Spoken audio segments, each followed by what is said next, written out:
जोहार साथियों, खोटा से इसके इस नए वीडियो में आप सभी का स्वागत है।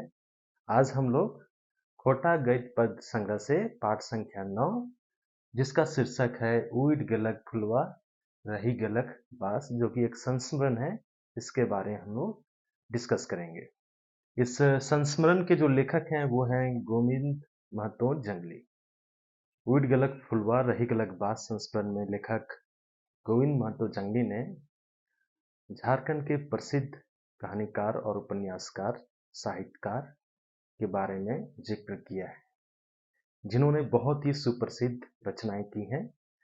तो वो जो जिनके बारे में उन्होंने संस्मरण लिखा है उनका नाम है राधा कृष्ण, और उनके जो कुछ प्रमुख रचनाएं हैं वो है रामलीला, कोयले की जिंदगी, वरदान का फेर, रूपांतर जो कि उपन्यास है। जब लेखक गोविंद महतो जंगली अपने कॉलेज के दिनों में रहता है तो वो राधा कृष्ण जी के उपन्यास रूपांतर को पढ़ता है और उससे काफी प्रभावित होता है।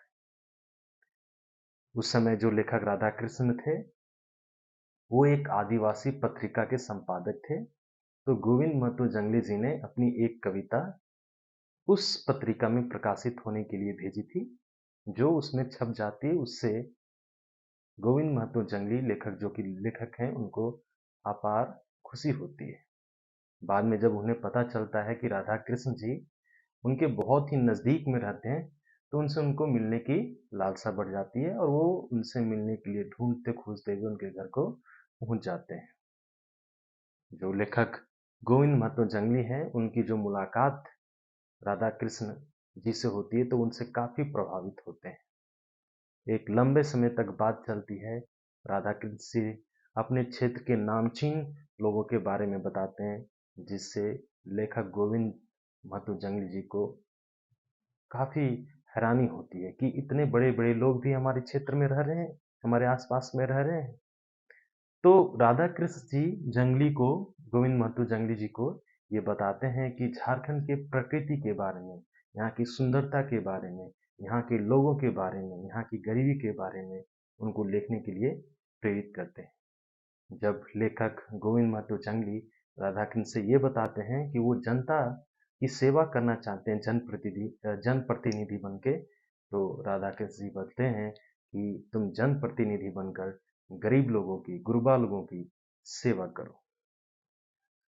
इसी संस्मरण में राधा कृष्ण जी जिक्र करते हैं कि जब रामगढ़ में 1940 में कांग्रेस का अधिवेशन हुआ था, चूंकि लेखक भी रामगढ़ से हैं, तो राधा कृष्ण जी जिक्र करते हैं कि जब 1940 में रामगढ़ में कांग्रेस का अधिवेशन हुआ था तो वो भी वहां पहुंचे थे, जहां पे उन्होंने महतो के घर में छिलका रोटी खाया था, जो कि राधा कृष्ण जी का एक पसंदीदा भोजन था। लेखक गोविंद महतो जंगली की राधा कृष्ण से ये मुलाकात वो जिंदगी भर भूल नहीं पाते हैं और राधा कृष्ण जी द्वारा बताई गई बातों को वो गांठ बांधकर जिंदगी भर चलते हैं। लेखक को ये इच्छा होती है कि वो राधा कृष्ण जी को अपने घर में बुलाएं और उनको छिलका रोटी खिलाएं। लेखक की ये इच्छा अधूरी रह जाती है क्योंकि इसी बीच राधा कृष्ण जी की लकवा मार देने से उनकी मृत्यु हो जाती है। लेखक गोविंद महतो जंगली राधा कृष्ण जी को याद करते हुए कहते हैं कि आज वे भले हमारे बीच नहीं हैं, लेकिन उनकी यादें हमारे साथ हैं। जिस तरह फूल झड़कर भी, बिखर कर भी अपनी सुगंध को बनाए रखता है, उसी तरह राधा कृष्ण की कृतियां हमेशा हम लोगों के बीच एक सुगंध बनाए रखेगी। इसी के साथ ये संस्मरण समाप्त होता है।